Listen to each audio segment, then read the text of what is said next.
From killing a bear with just your hands to rescuing over 20 lives, here are 15 men who have endured or accomplished the impossible.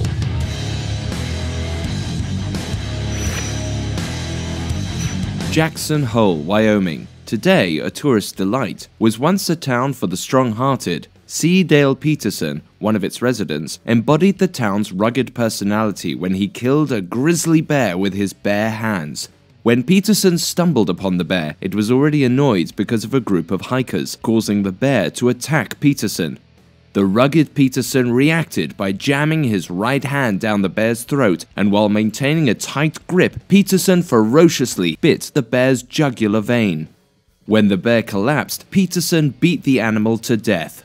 On cross-examination of the bear's dead body, the game biologist confirmed Peterson was telling the truth about his confrontation with the grizzly bear.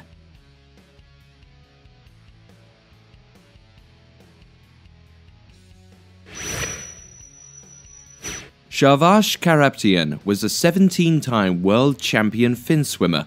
The Soviet Armenian became famous not for his snorkeling skills, but for his exploits as a superhero, one of which made him retire from his sports career early. The incident occurred just when he was finishing up a 12-mile jog, and he heard the crash of a trolleybus with 92 passengers fall 80 feet into a reservoir. With reduced visibility due to the muddy water, Sharvash swam to the bus, broke the back window, and rescued 20 passengers by himself. This act of bravery left him with multiple wounds, and he was unconscious for 45 days. As fate would have it, he also saved people trapped in a burning hospital 10 years later.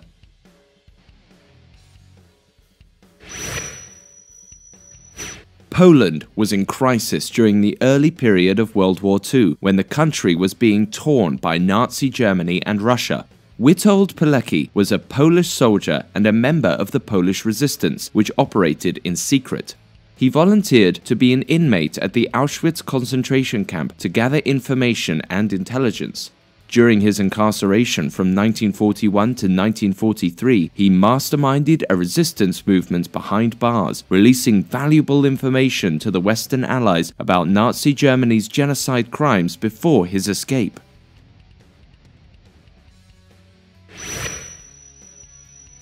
Albert Jacka won the Victoria Cross in May 1915 as a member of the Australian Imperial Force during World War I.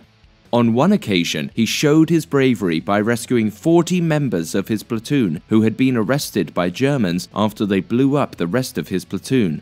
Albert mobilized 7 members who had recovered from the bomb blast and charged at the Germans. Every member of the platoon sustained injury, including Albert himself, who was shot through his lower right shoulder and received 2 head wounds. In total, he walked away with 7 injuries. Albert succeeded in retaking the line and capturing 50 Germans, and he was credited for eliminating between 12 to 20 Germans.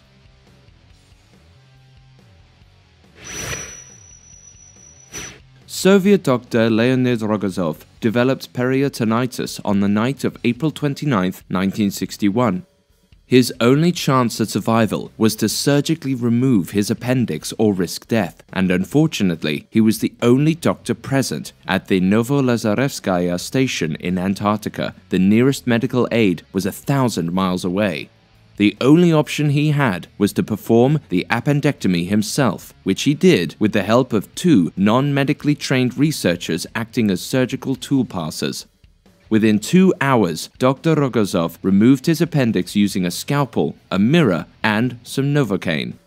After he survived his own surgery, Dr. Rogozov received an Order of the Red Banner of Labor.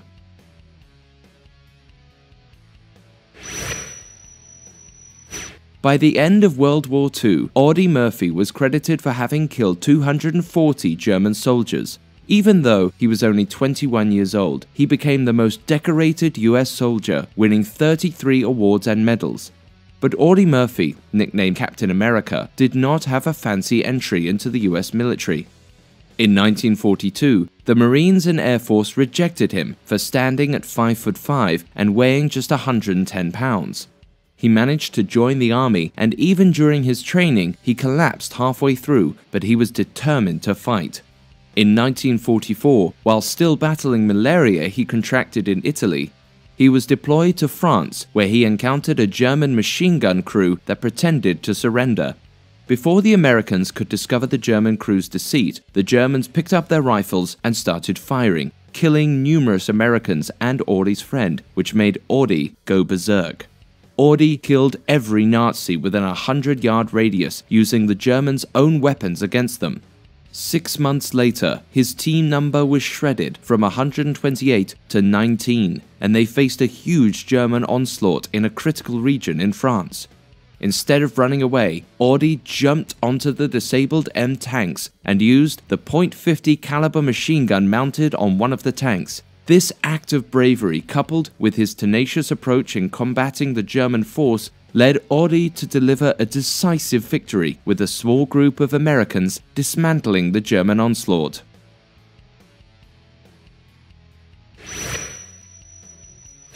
The Finnish sniper Simo Häyhä killed 505 Soviet soldiers within 100 days during World War II.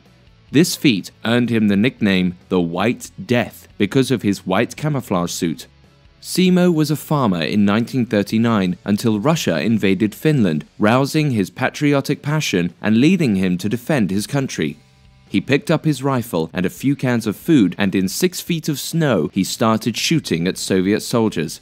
He killed so many soldiers that he became the target of entire missions and counter-sniper teams, which he totally eliminated.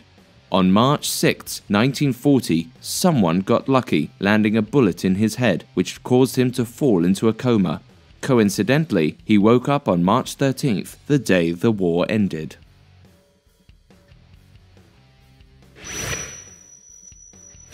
During World War II, an American pilot, Stanley Vestager, delivered outstanding performances, starting with the Battle of Coral Sea, where he shot down 2 Japanese fighter aircraft. The Navy was impressed with Stanley and transferred him to a fighter wing Wildcat. At the Battle of Santa Cruz, Stanley gave an ace-in-a-day performance by shooting down 7 Japanese planes during the same mission. He made one of the kills while out of ammunition by charging directly at the enemy plane head-on. That plane was also out of ammunition, forcing the enemy's plane to crash while Stanley survived.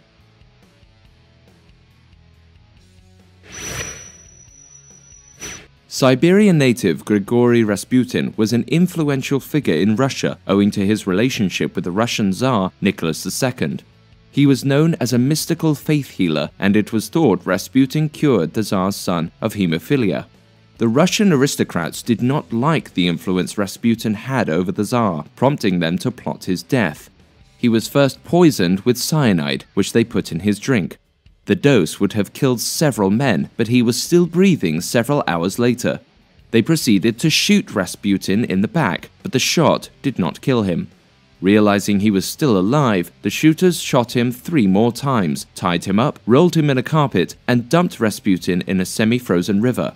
Surprisingly, autopsy reports showed his lungs were waterlogged, proving he was still alive after having been shot several times and after having been poisoned. His cause of death was drowning. Before Rasputin's death, he wrote a message to warn Nicholas that if he was ever murdered, he believed the imperial family would be slaughtered. Over a year later, Rasputin's prediction came true.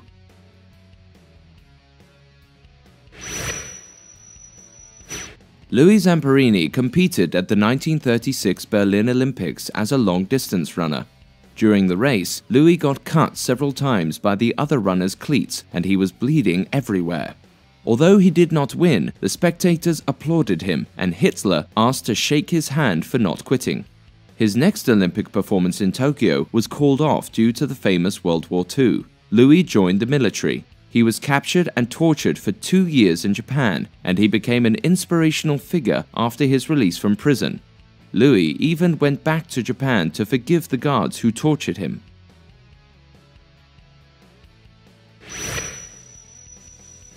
In 1969, John Fairfax became the first man to cross the Atlantic alone using a rowboat. John was a 13-year-old British boy who fled to the Amazon jungle where he hunted for survival. At 20, he attempted suicide but failed and later became a pirate. When John set off on his historical journey from the Canary Islands to Florida, he battled with the storms and sharks across the 5,000-mile water for 6 months.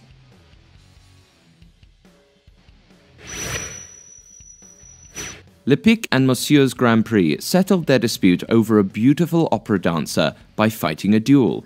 The battle took place in the skies at a height of 900 yards in hot air balloons.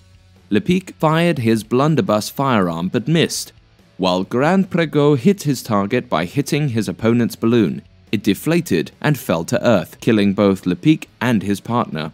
The relationship between Monsieur's and the dancer was left a mystery.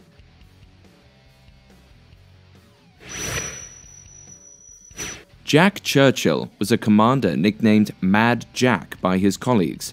Unlike his colleagues, Mad Jack enjoyed using a longbow, arrows, and a Scottish broadsword in battle during World War II. Bringing a bow and arrow to a gunfight is a whole new level of bravery. In 1943, Mad Jack and Corporal Ruffell took on 42 German prisoners, captured a mortar post, and forced soldiers to surrender using his bagpipes, sword, and bow. Unfortunately, Jack was captured in a battle on the island of Brac when bomb explosions made him lose consciousness.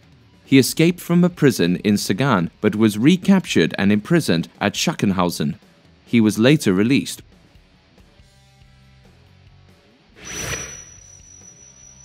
Michael Molloy was an alcoholic man from Ireland with no friends or family members. 5 men took out life insurance policies on him and tried to kill Michael by giving him unlimited access to drinks at a bar. They also added antifreeze to his drink, along with turpentine, horse tranquilizer, and rat poison. None of them worked. Then they dragged Michael outside, poured water over his body, and left him overnight in the cold at -26°C, but he still survived. The men then hit Michael with a car, and while he was hospitalized, they choked him by putting a gas pipe in his throat and pumping the gas for 1 hour, which led to his death. They were all charged for murder and found guilty.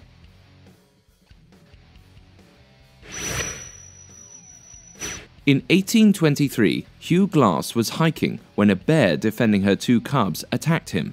He defeated the bear using his knife, but the bear's claws shredded his chest, arm, back, and face while he was stabbing the beast.